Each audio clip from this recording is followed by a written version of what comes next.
So I took this class last year that I'm sure all of you have heard of. Every single incoming freshman has nightmares about this class, and every single freshman right now, I bet you guys are stressing about it. This class is called Introduction to the Humanities, and I was absolutely sure that I hated this class last year. I hated the fact that we had daily pop quizzes. I hated the fact that we had inordinate amounts of homework. And most of all, I hated the fact that my 94 refused to raise 1 percentage point. But this year, I've been looking back and I realized how much I miss humanities because of all the immersive learning that we undertook in that class. I mean, we learned history and English through literature, through drama, through analyzing art, and through Socratic seminars where we hashed out our thoughts and ideas. Now, this year has basically been one period and one class period after another of just taking notes, of watching PowerPoint slides, and of lectures. This is nothing against the teachers, because the teachers here really want us to succeed and they really want us to be successful in life, but you know there's a problem when such interesting stuff becomes so boring. So why do we as students find that sitting silently in a class, listening to a lecture on a nice, hot, sunny day, so boring? This is just basic human nature, right? So I asked 2 of my cousins, what is your favorite class period? And they said some interesting stuff, and it was pretty much the same. One of them said gym, another one said recess. Now, I wasn't exactly surprised, so I asked my mom, and I was like, in elementary school, what was your favorite class period? And like, she's scratching her head, because it was like 100 years ago, right? And she's like, I believe it was recess. And so why do most 3rd graders say recess? Why is that? So, like, the thing is that recess and lunch, they all have things in common, if you think about it. They all have collaboration. They're talking one-on-one with each other. They're having a good time. But what they're also doing is they're solving really important problems, like, where's Lucy? We were playing hide and seek with her 30 minutes ago. Now we're playing tag, but we can't find her. Now, this seems trivial, right? This seems really trivial and not important. But to these kids, finding Lucy is a new problem that must be solved, right? It's very important.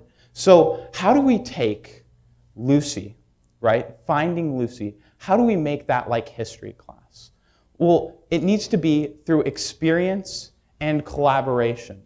So let's say in your history class, you take an event from history like the assassination of Julius Caesar, right? Something very interesting. But maybe in a lecture, probably wouldn't be that like just fun to listen about, and then Cassius took and this stuff, right? But actually make them act it out a little bit. Now, obviously not the violent parts, but make them act it out and have fun with it. Now, this part of experience, because they're experiencing it, right? They're collaborating with each other. They're talking with each other. But not only that, they're loving it.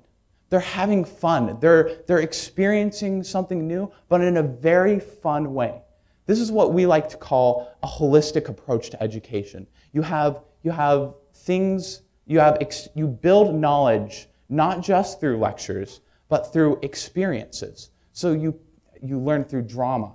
You learn through art, you learn through speaking, you learn through seminars and talking with people.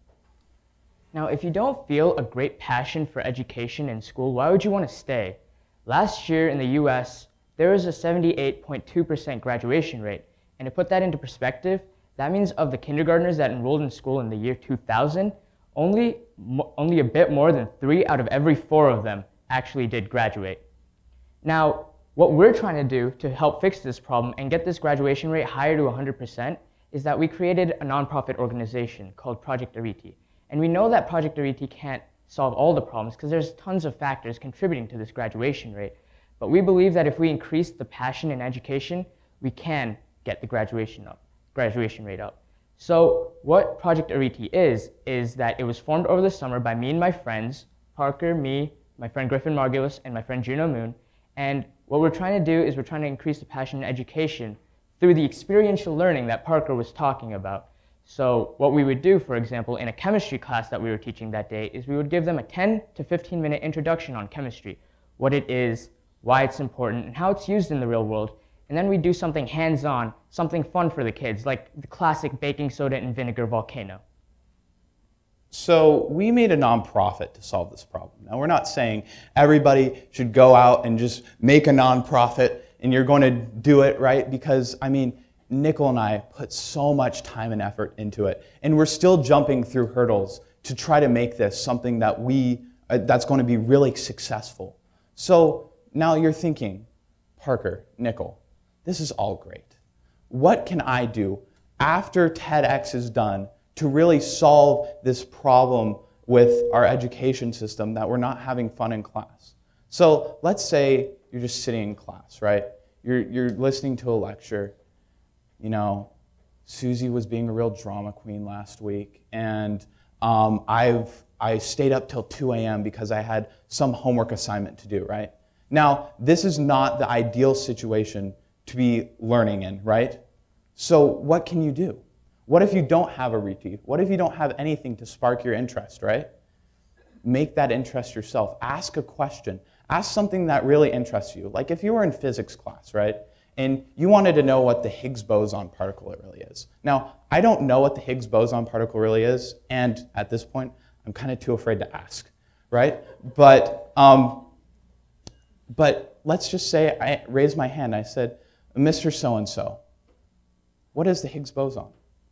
You've captured that interest. Now this is something that you want to learn about that also has something to do with physics, right? And now, teachers, what are you going to do about this? Now, we're not saying go make the whole lecture around the Higgs boson particle, right? Because that wouldn't be the whole point of what we're trying to do.